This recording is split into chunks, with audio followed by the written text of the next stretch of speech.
चलिए खबरों में आगे बढ़ते हैं। राज्यसभा सांसद कपिल सिब्बल ने धन शोधन निवारण अधिनियम पर टिप्पणी करते हुए ईडी की कार्यशैली पर सवाल उठाए। कपिल सिब्बल ने कहा कि पीएमएलए का फुल फॉर्म प्रधानमंत्री की लाल आंख है और इसका मनी लॉन्ड्रिंग से कोई लेना देना नहीं है। कपिल सिब्बल ने एक एजेंसी से बातचीत के दौरान पीएमएलए प्रधानमंत्री की लाल आंख करार दिया। इसका मनी लॉन्ड्रिंग रोकथाम अधिनियम से कोई लेना देना नहीं है। उनका कहना था इसका मतलब है कि ईडी जो करना चाहती है वो कर सकती है। उन्होंने ये भी कहा कि ईडी किसी भी मौखिक बयान के आधार पर किसी भी आरोपी को गिरफ्तार करती है। कपिल सिब्बल ने कहा कि अगर किसी को गिरफ्तार करवाना चाहते हैं तो किसी दूसरे व्यक्ति को ईडी के पास भेजकर उसके खिलाफ मौखिक तौर पर शिकायत दर्ज करवा दीजिए। मौखिक शिकायत के तौर पर ही ईडी किसी व्यक्ति को गिरफ्तार कर लेती है, फिर कोर्ट में मामला अटका रहता है। कपिल सिब्बल ने कहा कि पीएमएलए के तहत किसी को गिरफ्तार करने का दूसरा तरीका यह है कि कहीं भी जमीन का टुकड़ा ढूंढा जाए, किसी के खिलाफ किसी का मौखिक बयान लिया जाए और फिर उस बयान के आधार पर आरोपी को गिरफ्तार कर लिया जाए, जिसका खुलासा आरोपी को भी नहीं किया जाता है।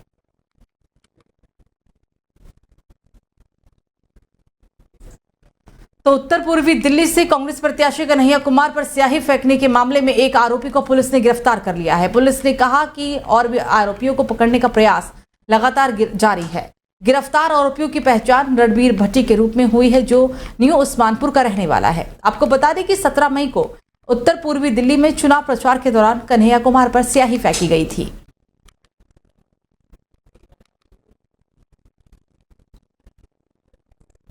तो झारखंड के पूर्व सीएम हेमंत सोरेन को सुप्रीम कोर्ट से बड़ा झटका लगा है। उनकी अंतरिम याचिका पर कोर्ट में 22 मई को फिर से विचार होगा। आपको बता दें कि हेमंत की ओर से अदालत में पेश हुए वरिष्ठ अधिवक्ता कपिल सिब्बल ने अपनी दलील में कहा कि निचली अदालत और हाई कोर्ट में जो आधार रखे गए थे वो सुप्रीम कोर्ट में कैसे बदल गए। अदालत ने उनकी दलीलों के बाद मामले पर अहम टिप्पणी की और कहा कि जांच एजेंसी ईडी के पास मेरिट पर अच्छा केस है।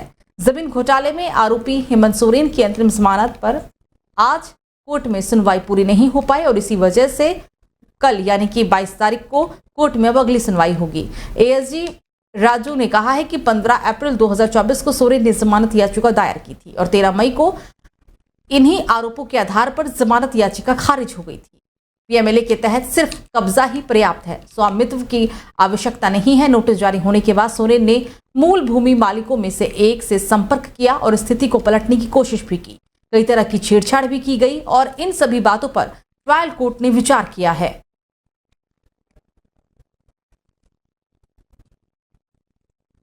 तो दिल्ली शराब घोटाले से जुड़ा मनी लॉन्ड्रिंग मामले में आज राउज एवेन्यू कोर्ट ने दिल्ली के पूर्व उप मुख्यमंत्री मनीष सिसोदिया की न्यायिक हिरासत 31 मई तक के लिए बढ़ा दी है। मनीष सिसोदिया वीडियो कॉन्फ्रेंसिंग के जरिए जेल से कोर्ट में पेश हुए। दरअसल दिल्ली शराब घोटाला केस से जुड़े मनी लॉन्ड्रिंग मामले में मनीष सिसोदिया को वीडियो कॉन्फ्रेंसिंग के जरिए आज राउज एवेन्यू कोर्ट में पेश किया गया।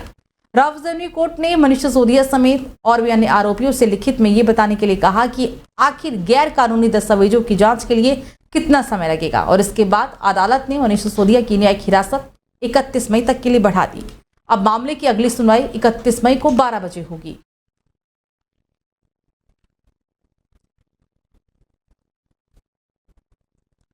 तो जम्मू कश्मीर के पुलवामा में आज सुबह से ही सुरक्षा बलों और आतंकियों के बीच मुठभेड़ जारी है और इस मुठभेड़ में सुरक्षा बलों ने एक आतंकी को मार गिराया है। पुलवामा जिले के अर्शीपोरा इलाके को सुरक्षा बलों ने घेर लिया और सर्च ऑपरेशन भी चलाया।